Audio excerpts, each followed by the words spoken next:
Hello, welcome to another edition of the Pace Report. I'm Brian Pace. Before I begin, please like, share, and subscribe to my videos both on YouTube and Vimeo, as well as feel free to link up with me on social media by way of my Facebook, Instagram, and Twitter page. Recently here in New York City, saxophonist and clinician James Carter played the famed Birdland Jazz Club with his organ trio. Now, this Detroit, Michigan native over the last 3 decades is continuing the education as well as passing down the knowledge of both his instrument as well as the history of jazz. Now, recently, James has been playing with a lot of symphonies and orchestras here and abroad. In fact, his current record is entitled Caribbean Rhapsody, which is a concerto for saxophone and orchestra. I had a chance to sit down and break bread with him briefly at Birdland to talk about, one, the legacy of where the saxophone began. Also, we talk about one of his favorite saxophonists, the great Illinois Jacquet, as well as we reflect on the technique of studying as well as playing in order to find your true voice. Tonight's performances take live at the famed Birdland Jazz Club with his organ trio featuring Gerard Gibbs on organ and Alex White on drums. So sit back, relax, and enjoy highlights of Mr. James Carter and his organ trio live at Birdland here on the Pace Report here in New York City.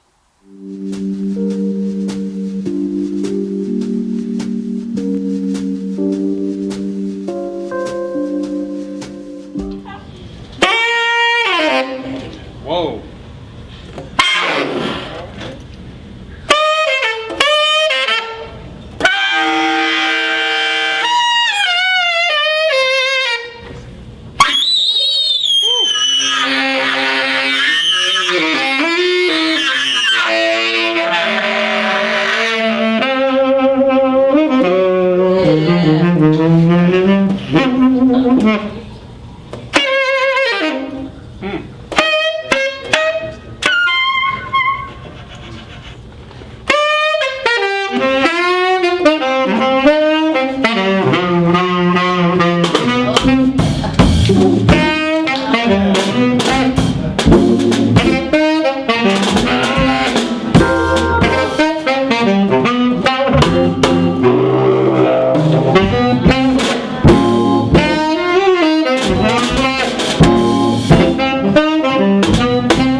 You know, it's always an honor to be in your presence. And, You know, the first question, I want to start the interview off by asking this, James. I noticed that you move in different variations of your mood and your musicianship when you play different instruments. What is the key element of perfecting your tone and sound on all of them, baritone to flute to tenor to soprano? That's a loaded potato of a question, Brother Brian. First off, I'm in the place here with Brother Pace on the Pace Report, and it is my pleasure to be able to be interviewed and to have these certain questions popped at me, so to speak. But I think for me at least, the coolest thing that I think about is like Ellington. Because when you think of Ellington, of course he plays piano, he played piano and whatnot, but his true instrument, he always said, was the orchestra. So taking that into mind and that he has like different individuals within that orchestra, and he plays all of them, and it's basically each one of those individuals are a part of his organism. Harry Carney, Paul Gonzalez, everybody had a role in his sound. Definitely. So that's why longevity definitely played a role in them staying around in order to maintain that sound, at least until somebody came along that was able to hold on to the mantle, like in a whole lot of instances when Hodges, wasn't there. You had individuals such as Norris Turney and, Hilton Jefferson that came in and took the role on. And of course, the tenor seat, ever since Ben Webster had left, had always been a hot seat. Anywho, Al Sears. I recently heard that Lockjaw had a hot second in there when Paul Gonzalez was out on one of his sabbaticals, as he put it. But wasn't Lucky Thompson in that too? Possibly as well. Yeah. But getting back to the meat of the matter is that all of those individuals were just that. They were individuals within that organism. So my organism is the woodwind family, and each of these instruments, regardless, their range, there's still saxophones, there's still flutes, there's still clarinets, there's double reeds, whatnot. There's still individual people to me, and they have their different sounds, and each of the sounds can basically influence one another, take on the sopranino can take on the meat of whatever tenor is putting down, or vice versa. They influence each other, cross-pollinate, different tones and timbres. All of that's like a basic blank canvas that's waiting to be painted on. You're able to shade it in different areas. You're not just dealing with your basic red, yellow, blue. You have some maroons, you have some canary yellows, you have some seafoam greens and all that stuff that's in there. And in these different shades, you can't duplicate and all that. But you enjoy and celebrate the uniqueness in it all. And that's basically, I think, what I'm trying to do and continue to do as long as I'm able to keep the neck warm and the reed wet. Your practice, when you practice, is there a particular day you wake up and say, "Nah, I'm gonna play this flute," or "This day I'm gonna play the baritone," or you just how do you fluctuate in practicing? I think it's a bit of both, actually, where I have an objective on some days, particularly if I've just acquired an instrument. That's always a thing. Oh yeah, I just acquired this, so I gotta, what I say, negrify, where I gotta put more tension on certain springs that would normally not open up under normal European classical standards. But since we as jazz musicians inherently play larger setups in order to get our points across, we have to put some of these keys, down, or at least give them a bit more tension in the spring so that they can withstand the air. So I'll definitely, I got to repair this. I got to, make sure that this is happening. It's ready to go on the gig. In other instances, I wake up and horn I hadn't seen in a long time or played in a while will wind up calling out to me. and it'll be just like yesterday.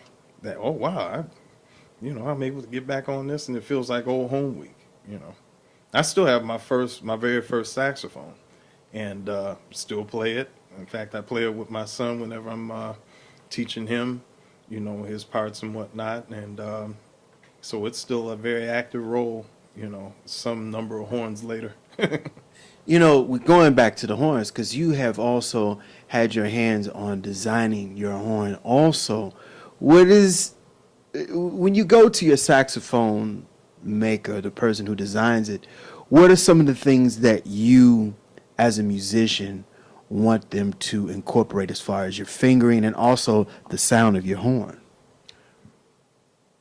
Well, I basically play P. Moriarty saxophones. I've been playing them since 2006. This is my 13th year come September. And this horn in particular was the very first unlacquered tenor that they made. And now it's called the RUL series or whatever, but this was actually a test horn, and basically this broke the mold. So one of the things that I know about P. Moriarty is that they have very good, superior materials. And that's the first thing that you got to deal with is the materials at the base of it all.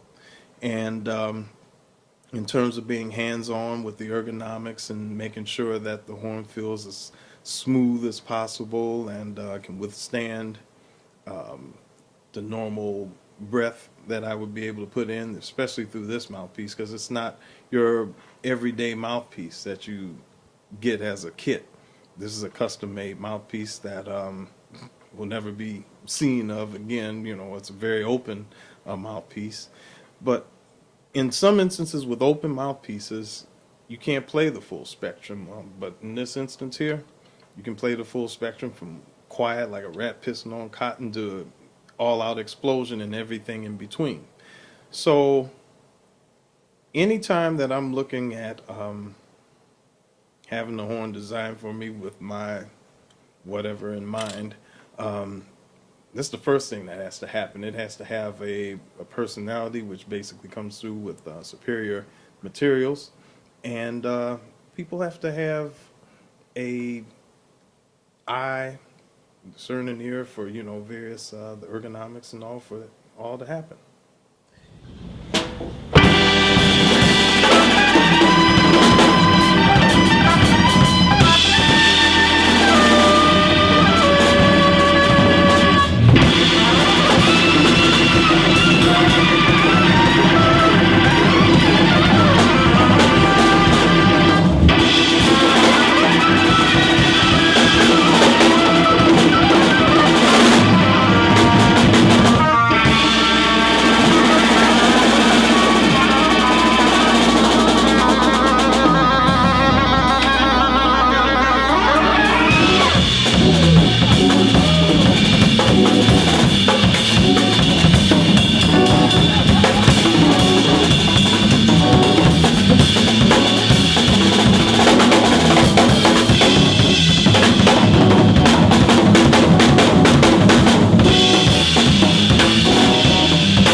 the important thing about what you doing musically, and we're going to go into the classical side of this in a few minutes, is that when everybody leaves hearing the James Carter organ trio, it seems like you're walking through musical palettes. We're going to gypsy, we're going into funk, we're going to ballads, we go to post bop. Is that your intent when you are putting together your set list, or is it something moods as far as where you are musically in that particular moment? It's both, because initially when we came out here, we had pretty much part of a set list happen, but you pay attention to the vibe, not only of cats and how much it sounded good while we were backstage, listing out the titles, but once we get up on stage, okay, we're able to go through about 2/3 of it, and then we deviated or switched some pieces around, which I did in this instance. We didn't play a couple of tunes, so we're pretty much going to save those for the second set. So once again, it's just about going with the vibe, feeling the flavor and saying, you know what, I feel like playing ballad instead of doing this tune, or I feel like, why don't we do this instead, you know? And you follow it and you go along with it, and 9 times out of 10, it ain't gonna lead you wrong. Detroit has produced a bevy of very great saxophonists. You, J.D. Allen. My sonny boy. Oh my goodness. Well, Lucky Thompson, Al McKibben. There's a particular breed of saxophonists that have put their niche in the music world. Why do you think that you guys have really kind of set the pace for how the music is played, but also how the music and also how the saxophone is perceived?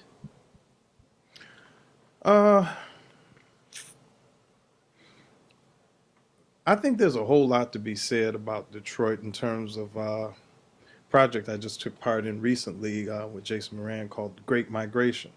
You're looking at a bunch of people that are pretty much coming up from the South and other parts of the lower Midwest and West and whatnot, and they're coming to Detroit in particular to take part in the auto industry, which of course was thriving then. Model T on up. Motor City definitely had its name for a particular reason, and you had people like Ford that was willing to take in all types of people, teach them English, teach them the various trades and whatnot, and along with that they brought their culture, they brought their attitudes, they brought everything with them, and as a result, that's come out in the music. There's been a certain amalgamation of styles and cultures that have come through that basically made up the musical landscape in Detroit before Motown even happened. And as a result, you have people such as Lottie the Body that had soon-to-be funk brothers like Benny Benjamin, James Jamerson, that played with them in floor shows and whatnot, and they would ask for those certain habanero, beats, the various exotic tempos and all that, and that made its way into the Snake Pit, where you have tunes like "I Got Two Lovers," and you had the ding, ding, ding, ding, ding, ding, ding, ding, ding, ding, and so as far as that goes, the saxophone in Detroiter's hands is pretty much coming from the South all the way up to the upper parts of the Midwest, and as a result, there's a bit more urgency, I think, and there's a bit more. I think it leans more towards the East Coast, where there's that urgency and that hard edge, that comes along with the fight, the struggle, the inequalities and whatnot. All of that is basically born into all the instruments that we play, but I think for us saxophones, it just comes out a bit more, I don't want to say rough, but I think it comes out a bit more urgent than normal, certainly in comparison to like West Coast, which has its own quiet intensity, coming off of individuals such as Frank Trumbauer and Bix Beiderbecke. And of course, the person that encapsulated it all was the prayers Lester Young, you know, and but big difference between the two styles and whatnot. And you know, we just basically want to represent. If we got a horn in our hands, if we got drums in our hands, we got whatever in our hands, if we from Detroit, we're gonna bring it as much as possible. So The urgency. There's a saxophonist.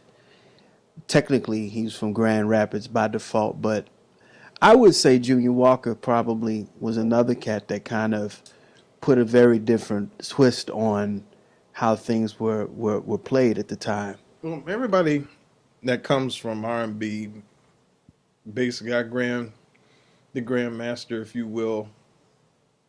Ultimately, it all goes back to Coleman Hawkins, but the person that encapsulated the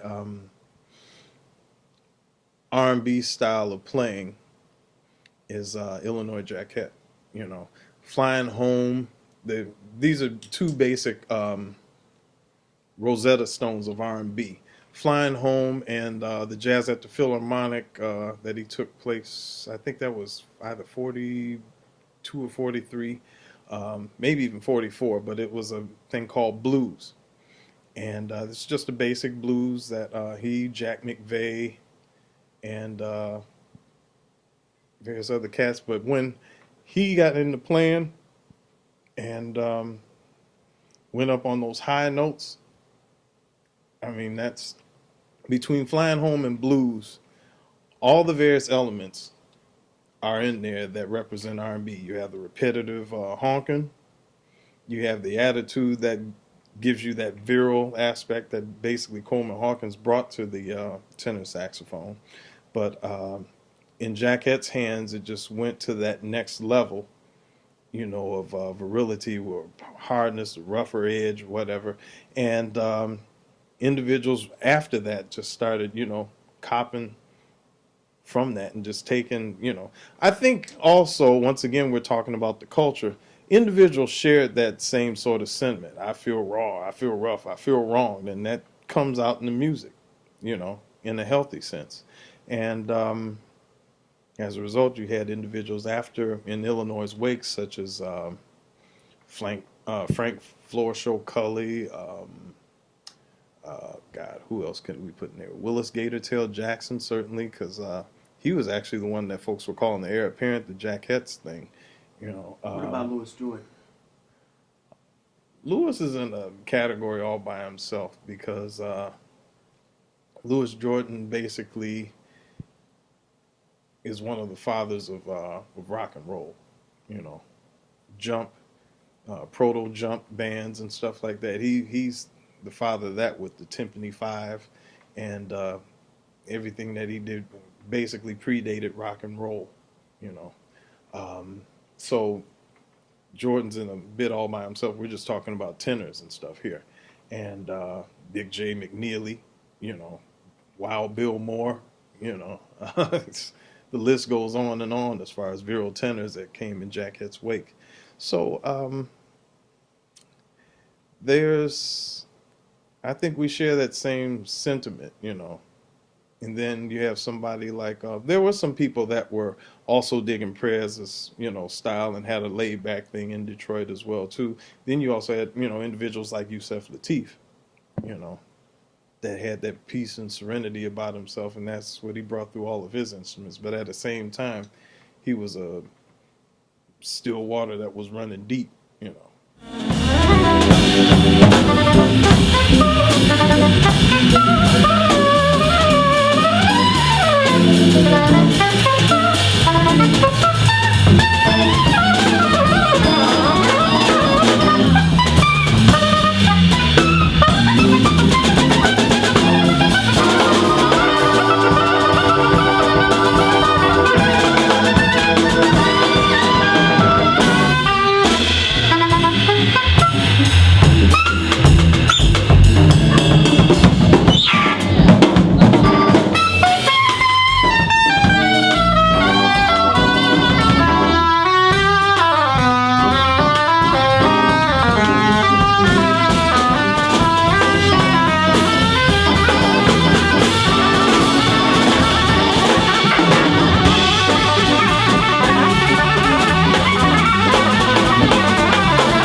I was honored to be the night at Baker's Keyboard Lounge where you recorded that famous live record.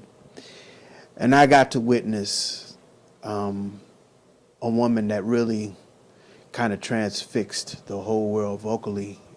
Her pedigree of music was just in a very different stratosphere. And tell me about how the record came about. And just that night was just crazy. I mean, it rained that night. I remember Natalie Cole coming at around midnight. There was a lot happening that night. I met Ahmet Ertegun that night. Yep. Give me your reflections of that whole recording. Well, initially, the live album was supposed to happen here in New York at Minton's. I had an affinity for the Lockjaw Davis, Johnny Griffin sessions, amongst other live albums that were cut at Minton's. At that particular time, I think Robert De Niro and some silent partner constituents had a hand in Minton's, but we couldn't get a hold of anybody to secure, the place and make sure that it was, happening and all that. So it had to come back home. And that's when Baker's came into the mix and said, okay, yeah, we can have it here. It's going to be cool, and to have 4 generations of saxophonists, on an album. I mean, Franz Jackson, Johnny Griffin, David Murray, Larry Smith, and I was just floored and flabbergasted. And of course, the Home Shopping Network there, with Ralph, Dwight Adams, Ken Cox and Pistol. Yeah. And then, of course, you're talking about Aretha that just came in and just did the vocalese. And all the people that you mentioned that were in the house, I mean, it was one crazy night that was going on there. It was crazy, but hot.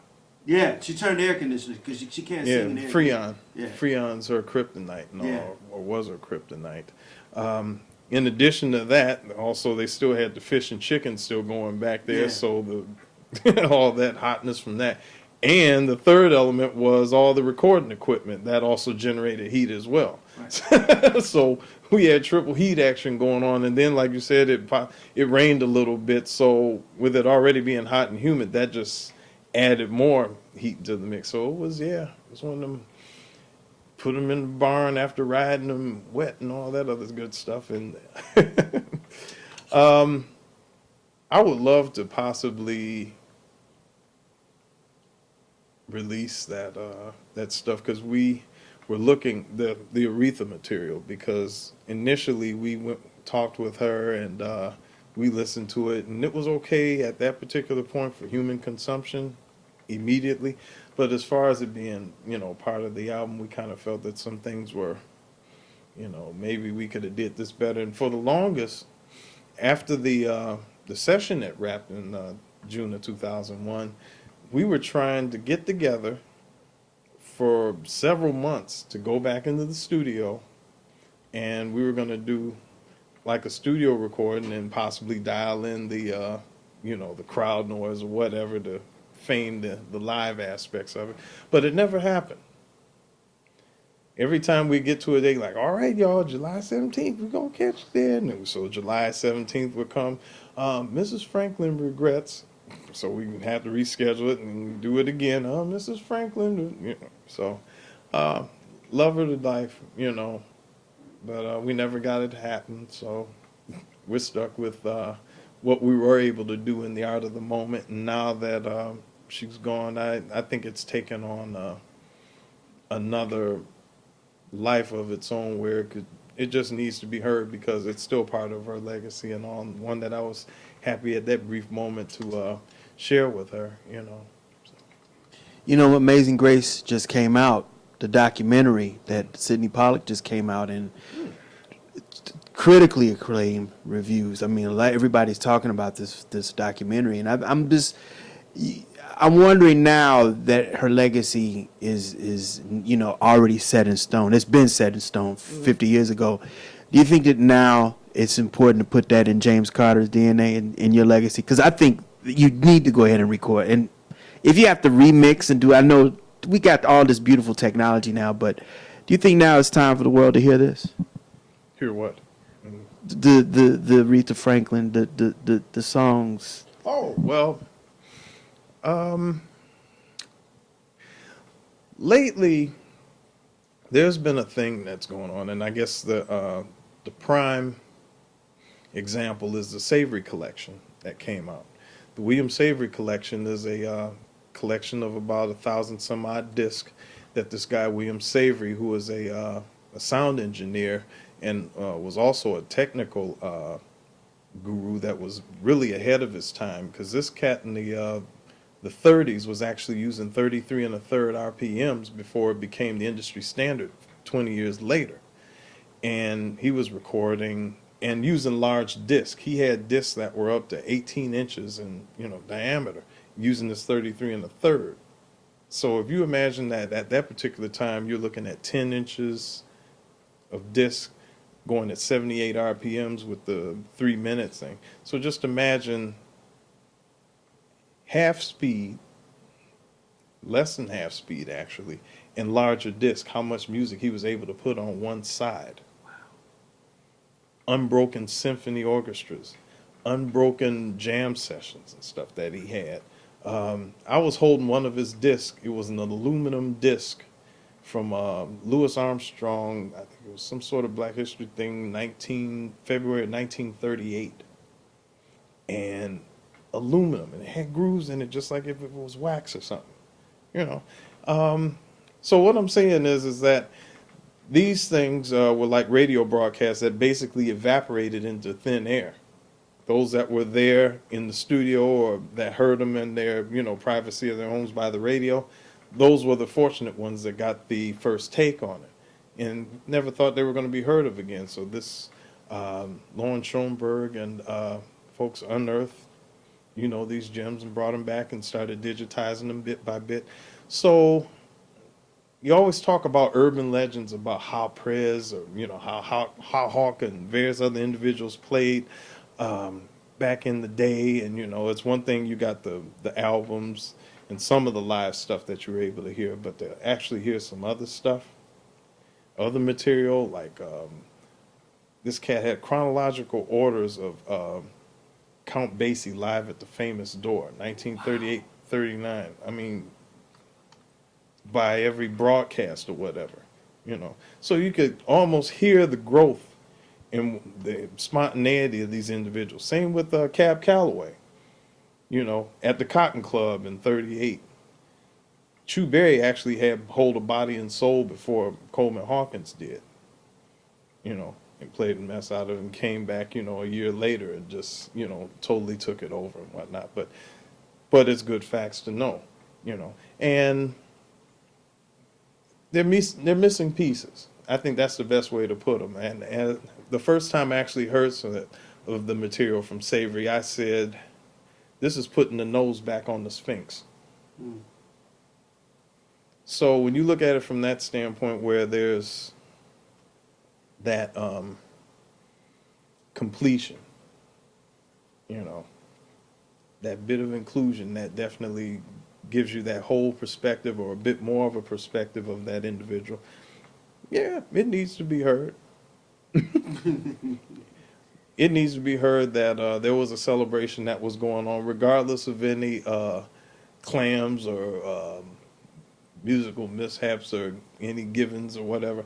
There was still some happy home hugging going on up in that piece, and the chicken didn't stop frying, nor the fish, none of the drinks stopped flowing, or none of that. It was all part of art of the moment, and it all needs to be represented. So yeah.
what is the next generation of musicians, if they're going to master jazz or just music, what are some of the things that they're going to have to do as far as practice as well as study, as far as history? Well, that's basically it. You got to study the history, just like my teacher told me. You got to study the history and study the music.